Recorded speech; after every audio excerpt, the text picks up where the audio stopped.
नमस्कार, मैं हूं श्रेया सिंह राठौर और आप देख रहे हैं मनोज तिवारी टॉक शो।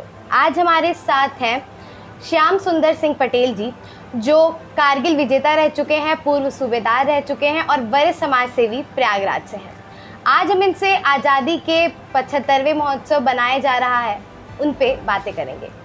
हमारे टॉक शो में आपका बहुत बहुत स्वागत है सर। धन्यवाद। सर, सबसे पहले मैं आपसे ये जानना चाहूँगी कि कितना भव्य होना चाहिए हमारा आज़ादी का 75वां साल आने वाला है।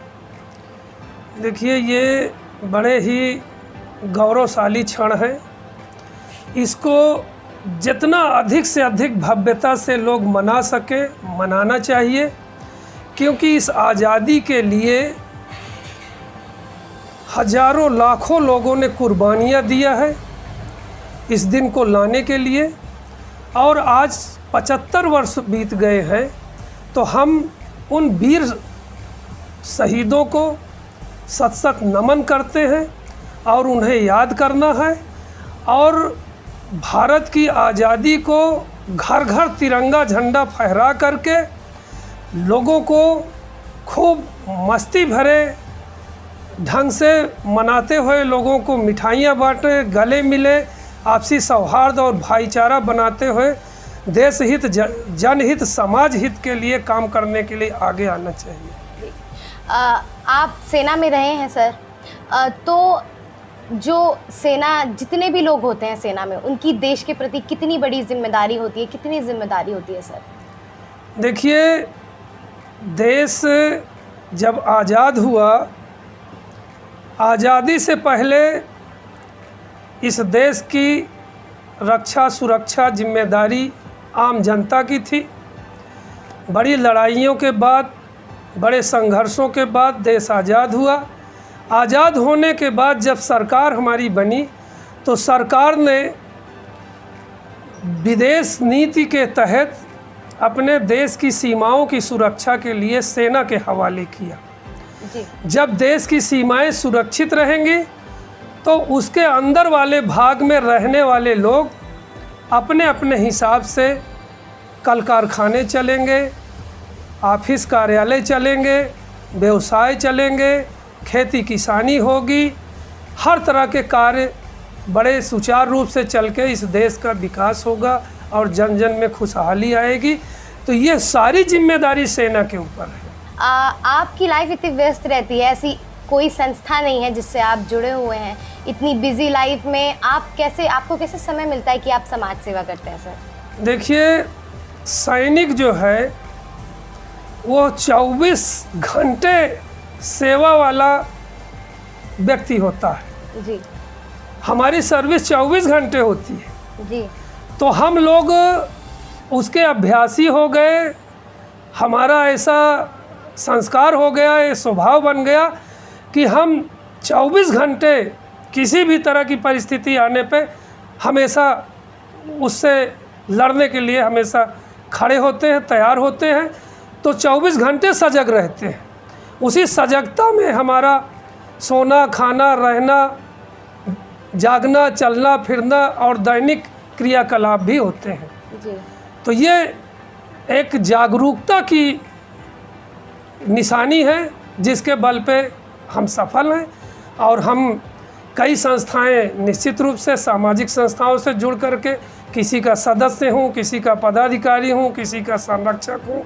अगर किसी का कुछ नहीं है तो लोग मुझे मुख्य अतिथि, विशिष्ट अतिथि के तौर पे आमंत्रित करके अपनी संस्था के साथ जोड़ने के लिए हमेशा प्रयास करते रहते हैं। और मुझे खुशी होती है कि मैं अगर किसी के काम आ जाऊं तो ये एक बहुत बड़ी उपलब्धि होगी। जी सर, आज़ादी के अब तक के 75 साल में किन किन घटनाओं को आप महत्वपूर्ण मानते हैं? देखिए, आज़ादी की लड़ाई तो बहुत पहले से चल पड़ी थी, लेकिन 1857 के गदर के बाद जी। जो पूरे भारतवर्ष में आम जनमानस ने अंग्रेज़ों के खिलाफ विद्रोह छेड़ा और तमाम गरम दल, नरम दल, आम जन अपने अपने स्तर से आज़ादी पाने के लिए लड़ाइयाँ छेड़ी और अंग्रेज़ों को विवश किया यहाँ से बाहर जाने के लिए। वो क्षण एक महत्वपूर्ण क्षण है। उसके बाद जो घटनाएं बीच बीच में हुई, जी हमारे प्रयागराज में ही स्वतंत्रता संग्राम सेनानी चंद्रशेखर आज़ाद, जिन्होंने कंपनी बाग में अंग्रेज़ों को छक्के छुड़ाते हुए जब जान लिया कि अब मेरी जान नहीं बचेगी, तो उन्होंने कहा मैं आज़ाद हूँ, आज़ाद ही रहूँगा। इसलिए उन्होंने अपने कनपटी में स्वयं गोली मार करके अपने आप को समाप्त किया, देश के खातिर, समाज के खातिर, आज़ादी पाने के खातिर। जी बिल्कुल। कहा जाता है कि भारत का जो लोकतंत्र है बहुत मजबूत है, तो इससे आप क्या समझते हैं कि मतलब भारत का संविधान बहुत मजबूत है या ये नेताओं की ईमानदारी है हमारे देश के? देखिए, संविधान सर्वोपरि है। जी संविधान से ही लोकतंत्र चलता है। जी लोकसभा हो, विधानसभा हो, जितनी भी ये सभाएं हैं वो संविधान से ही चलती हैं। इसलिए संविधान सर्वोपरि है। और संविधान में जो व्यवस्थाएं लोकतंत्र की बनी हुई है कि हिंदुस्तान के प्रत्येक नागरिक को अपना मत देने का अधिकार है, उसके मौलिक अधिकार हैं, और वो अपने मन की सरकार बनाते हैं, और अपने मन की सरकार जब नहीं होती तो परिवर्तन करते हैं, और सबको मौका मिलता है वहाँ तक पहुँचने का। विश्व में ऐसा नहीं है। ये भारत ही एक ऐसा लोकतांत्रिक देश है जिसमें संपूर्ण आज़ादी है लोकतंत्र के लिए, संविधान के तहत चलने के लिए, और लोकसभा विधानसभा में एक साधारण से साधारण व्यक्ति को पहुंचने का अवसर मिलने का, यही लोकतंत्र है। सर, आपकी बात से मैं बिल्कुल सहमत हूँ और बहुत गर्व महसूस करती हूँ कि मैं इस देश की वासी हूँ। लेकिन जिस तरीके से आज के वक्त पर राजनीति व्यापार बन गई है, आपको क्या लगता है कि इन हमारे संविधान का या लोकतंत्र पे इस पर इन चीज़ों की वजह से आँच नहीं आती है? देखिए, समाज में दोनों विचारधाराएं के लोग होते हैं। जी। कुछ अच्छा काम करने के लिए हमेशा उद्यत रहते हैं जी, और कुछ नकारात्मक कार्यों की ओर आगे बढ़ते रहते हैं। जी। ये दोनों के बीच में एक द्वंद्व छिड़ा रहता है। लेकिन हमेशा ये शास्त्रों में कहा गया और प्रैक्टिकल भी ये देखा गया कि हमेशा सत्य की विजय होती है, जी। सच की विजय होती है। जो अच्छा काम करता है उसी की प्रशंसा होती है और उसी का इतिहास गाया जाता है। तो आज हमारे बीच से ही नेता निकल करके टिकट लेता है और चुनाव लड़ता है, जी। और हम ही लोग उसको वोट दे करके उसको नेता बनाते हैं। जी। तो हम जैसे होंगे वैसे हमारा नेता बनेगा। जी। तो अगर इस प्रकार का कुछ राजनैतिक कमियों का क्षरण राजनीति में आया है, नेताओं में आया है, तो वही जनता तक आया है। यहीं से वहाँ जाता है और वहाँ से यहाँ आता है। ये आने जाने की प्रक्रिया के लिए सार्वजनिक रूप से सभी लोग कुछ अंश तक दोषी हैं। अब राजनीति में बात आ गई है तो आगे कुछ राजनीतिक सवाल कर लेती हूँ आपसे कि पुरानी पेंशन बहाली पर आप आंदोलन किए, इस पे सरकार ध्यान क्यों नहीं दे रही है? देखिए, पुरानी पेंशन बहाली एक बहुत महत्वपूर्ण मुद्दा है। जी। क्योंकि जब व्यक्ति 60 साल के बाद रिटायर होता है तो वो इस समाज, देश, परिवार का एक अनुभव युक्त व्यक्ति होता है और अनुभव का खजाना होता है। उस अनुभव का उपयोग करना सरकार का, समाज का, देश का, सभी का दायित्व बनता है। लेकिन अगर पूरी सर्विस करने के बाद व्यक्ति रिटायर होता है जी, तो आज नहीं, आज़ादी के बाद से उनको पेंशन लागू रही है, और उस पेंशन की वजह से घर, परिवार, समाज और देश का ताना बाना बना रहता था, खुशहाली रहती थी, वो बनी रहनी चाहिए। आज किन कारणों से सरकार अपने खजाने की कमी बता करके यह पेंशन 2004 से जो बंद की गई वो कुछ जल्दीबाजी और खजाने की कमी के कारण कर दिया गया, जो समाज को नागवार गुजरा है और उससे सभी लोग प्रभावित हैं। लेकिन वहीं पे पुरानी पेंशन सत्ता में बैठे हुए लोगों को मिल रहा है जी पुरानी पेंशन सेना के लोगों को मिल रहा है, जी पुरानी पेंशन 2004 से पहले वालों को मिल रहा है। तो जब आप अधिक से अधिक लोगों को पेंशन दे रहे हैं तो एक आने वाली जनरेशन को पेंशन भी देना चाहिए। इसलिए इसे सरकार को ज़रूर ध्यान देना चाहिए। सबको साथ लेके चलने से देश आगे बढ़ेगा, विकास करेगा और खुशहाली आएगी। जी आप इतने प्रसिद्ध समाज सेवी हैं, ऐसा कोई नहीं जो आपको जानता नहीं, लेकिन फिर आप कोई चुनाव क्यों नहीं लड़े सर, लोकसभा या विधानसभा का? देखिए, चुनाव लड़ने के लिए हमने प्रयास किया है जी, क्योंकि जब समाज सेवा में मैं बहुत चर्चित हुआ जी तो हमारे साथी लोगों ने ही यही कहना शुरू किया कि अब आप चुनाव लड़िए, सांसद विधायक कुछ बन जाइए तो आप और ज़्यादा कारगर साबित होंगे समाज की सेवाओं के लिए या विकास के कार्यों के लिए। जी तो मैंने 2009 में भारतीय जनता पार्टी से इलाहाबाद संसदीय से टिकट मांगा था जी और उस समय पार्टी ने मुझे टिकट देने का वादा किया जी और मैं पूरी तैयारी किया कि मैं इलाहाबाद संसदीय से लोकसभा का चुनाव लड़ूंगा। जी उस समय माननीय पूज्य मुरली मनोहर जोशी जी इलाहाबाद छोड़ के बनारस चले गए थे, तो ये सीट खाली हुई थी। अच्छा और मैं उनका शिष्य हूँ, राजनैतिक शिष्य हूँ। अच्छा अच्छा तो मैंने उन्हीं की कृपा से मुझे यहाँ की सीट घोषित क्या निर्णय हुई कि मिलेगा।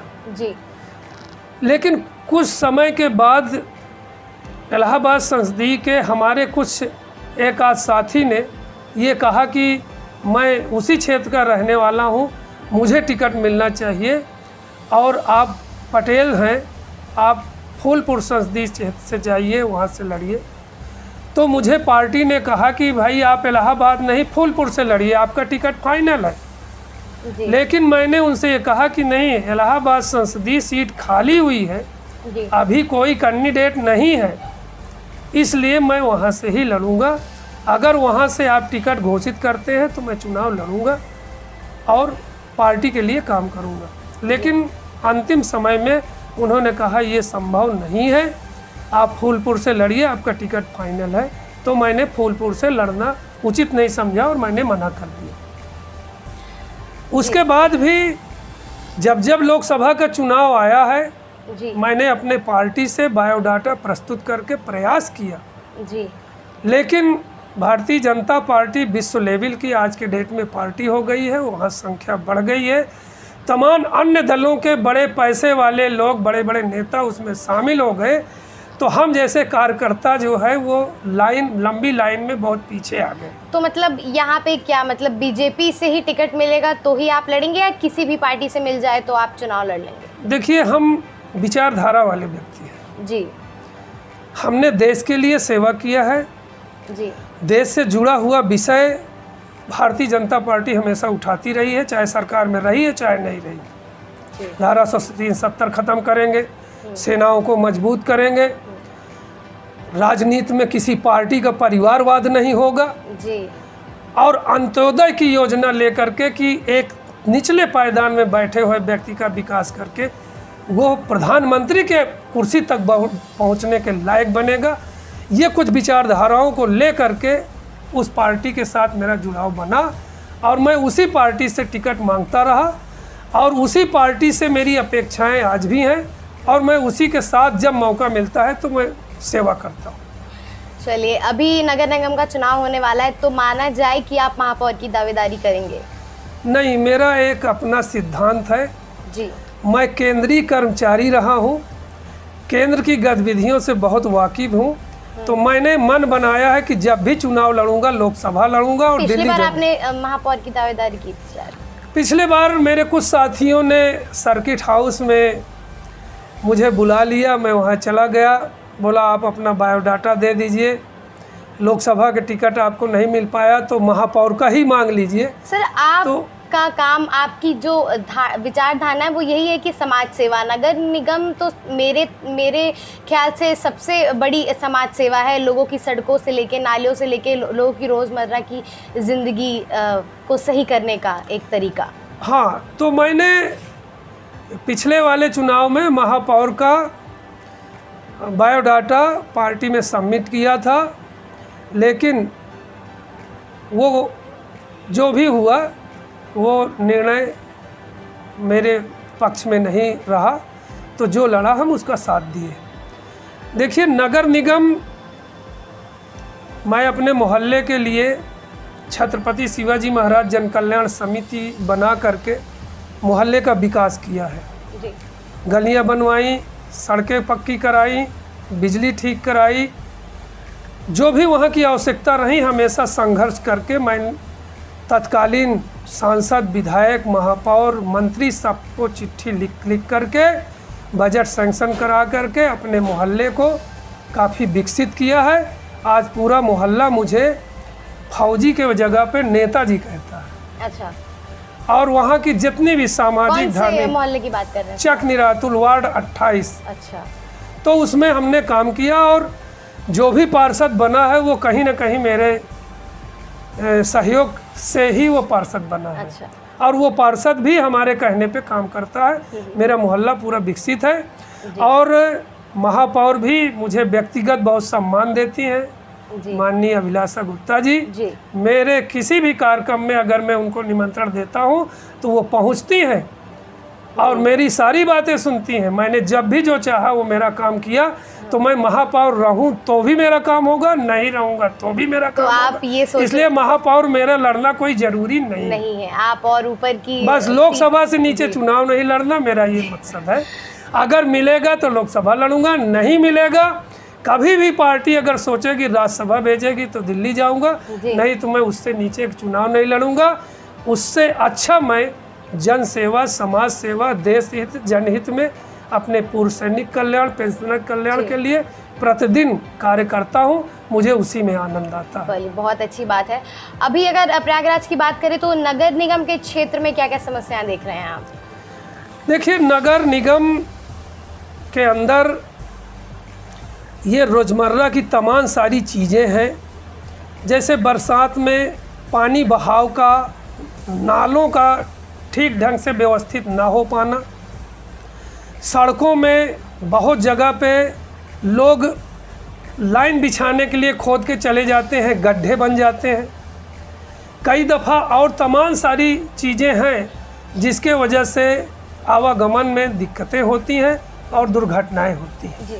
तो सबसे पहले नगर निगम में महत्वपूर्ण है कि हमारे बरसाती पानी का बहाव, नाला नाली सही हो, सड़कें गड्ढा मुक्त हो। दूसरी बात, जो पानी की सप्लाई है वो कई दफ़ा नाला के सीवर पाइपलाइन और पानी के पाइपलाइन से कहीं ना कहीं ज्वाइंट हो जाता है, तो बरसात में टोंटियों में गंदा पानी आने लगता है। उस गंदे पानी से बचाव के लिए उसका चिन्हित करके ऐसे जगहों पे ठीक कर लें और पानी की व्यवस्था सही हो जाए। बाकी महापौर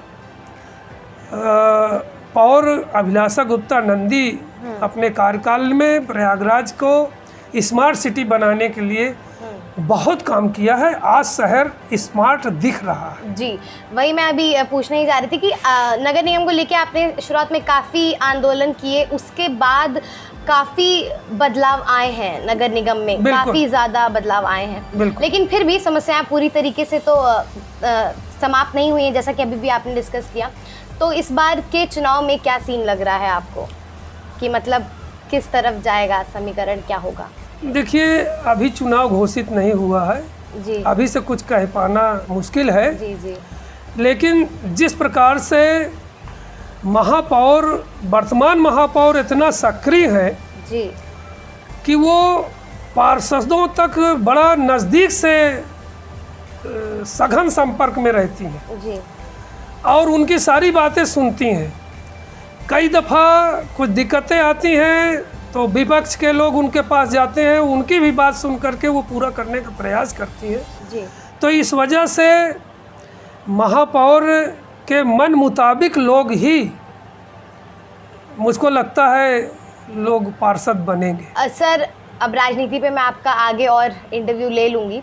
अब अगर देश पे बात करें तो 75वां आज़ाद दिवस हम मनाने जा रहे हैं और इसमें मतलब पूरा देश इस वक्त कहा जा सकता है कि जश्न मना रहा है। आपकी संस्था किस किस तरीके से इसको सेलिब्रेट करेगी, क्या क्या योजनाएं हैं अभी? देखिए, हमारी संस्थाओं ने ये निर्णय लिया है जी कि हर घर में तिरंगा झंडा फहराएंगे, जी। राष्ट्रगान घर के लोग एक साथ खड़े होकर गाएंगे। ये कैसे पॉसिबल हो पाएगा सर? मतलब क्यों, परिवार के लोग अपने घर में झंडा मतलब वो नहीं सर, ये तो है, मतलब हर दिन हर 15 अगस्त 26 जनवरी को लोग ऐसा करते नहीं है ना, तो ऐसे कैसे आप अपना मैसेज कैसे पहुंचाएंगे सब तक कि ये करना नहीं, हमारा ग्रुप बना हुआ है, हमारी हर महीने मीटिंग होती है। जी जी। हम ग्रुप मीटिंग में डिसाइड करके ये संदेश देते हैं। कम्युनिकेशन बना हुआ है, पूरा कम्युनिकेशन बना हुआ है। तो हम अपने पूर्व सैनिकों को यही नहीं, हर 15 अगस्त 26 जनवरी पे ये चीज़ को निर्णय लिया हुआ है कि सुबह 7 बजे से 8 बजे के बीच अपने अपने घरों में तिरंगा झंडा फहरा के और घर के लोग एक साथ खड़े होकर राष्ट्रगान गाएंगे, भारत माता की जय कहेंगे और लड्डू बांट के आपस में खाएंगे। उसके बाद संस्था के ध्वजारोहण में 10:30 बजे हाजिर होंगे। चलिए, बहुत हर साल करते हैं। अच्छा, तो इस साल तो और अच्छे से करेंगे। जी, बहुत अच्छी बात है। अब आखिर में प्रयागराज की जनता को आप क्या संदेश देना चाहते हैं? देखिए, प्रयागराज गंगा यमुना सरस्वती संगम क्षेत्र का बसा हुआ प्रयागराज है। जी। वहाँ से सांस्कृतिक विरासत, ऐतिहासिक विरासत, आपसी सौहार्द, भाईचारा, गंगा जननी तहजीब प्रयागराज की बहुत मशहूर है। यहाँ के कवियों ने, यहाँ के साहित्यकारों ने, यहाँ के इतिहासकारों ने प्रयागराज का महिमा मंडन किया है। लोग पढ़े हैं, लोग जानते हैं। उसी वेशभूषा, उसी भाषा पे एक दूसरे के साथ आपसी सौहार्द, भाईचारा के साथ रहते हैं। जी। और जब महाकुंभ होता है जी। तो पूरे विश्व से जब लोग आते हैं तो जो उनका आतिथ्य सत्कार करते हैं और वो संदेश लेके जाते हैं कि प्रयागराज वासी वाकई में अगर मानवता, इंसानियत देखनी है तो प्रयागराज चले जाइए। तो ये हमारे प्रयागराज के लोगों का एक ऐतिहासिक संस्कार है, आपसी भाईचारा और सौहार्द, जो हम बड़े शांतिपूर्ण ढंग से, धार्मिक भाव से, मानवीय भाव से सबकी भलाई के लिए हमेशा खड़े रहते हैं। जी। और ईमानदारी और सच्चाई गंगा जल की तरह पी करके और पवित्र रहने का भाव रहता है। बिल्कुल बिल्कुल। मैं टॉक शो में आने के लिए आपका बहुत बहुत धन्यवाद सर। आपका भी बहुत धन्यवाद, आपने बहुत अच्छे प्रश्न पूछे, मुझे बहुत खुशी है। जैसे कि आपने देखा, आज हमारे साथ थे प्रयागराज के प्रसिद्ध समाज सेवी, जिन्होंने बताया कि किस तरीके से उन्हें समाज सेवा करना अच्छा लगता है, किस तरीके से वो राजनीति में जाकर और ऊंचे पद पे जाकर लोगों की समस्याओं को समाधान निकालने की कोशिश कर रहे हैं। उसके अलावा अगर आज़ादी के 75वें साल की बात करें, इस महोत्सव की बात करें, अमृत महोत्सव, तो उन्होंने बहुत सारी चीज़ें बताई, हमारे जितने भी पिछले लोगों के बलिदान रहे हैं उनके बारे में बताया, उनके वजह से आज हम खुली हवा में सांस ले पा रहे हैं, उनके बारे में बताया। और उन्होंने अपनी योजनाओं के बारे में बताया कि 15 अगस्त को किस तरीके से लोगों के साथ मिलकर वो इस 15 अगस्त को स्पेशल बनाने वाले हैं। जैसा उन्होंने बताया, जन कल्याण के लिए काम करते हैं। आपको, हमको, हर किसी को जन कल्याण के लिए काम करना चाहिए और सर जो कर रहे हैं वो बहुत ही सराहनीय काम है। और देखते रहिए मनोज तिवारी टॉक शो। मैं हूँ श्रेया सिंह।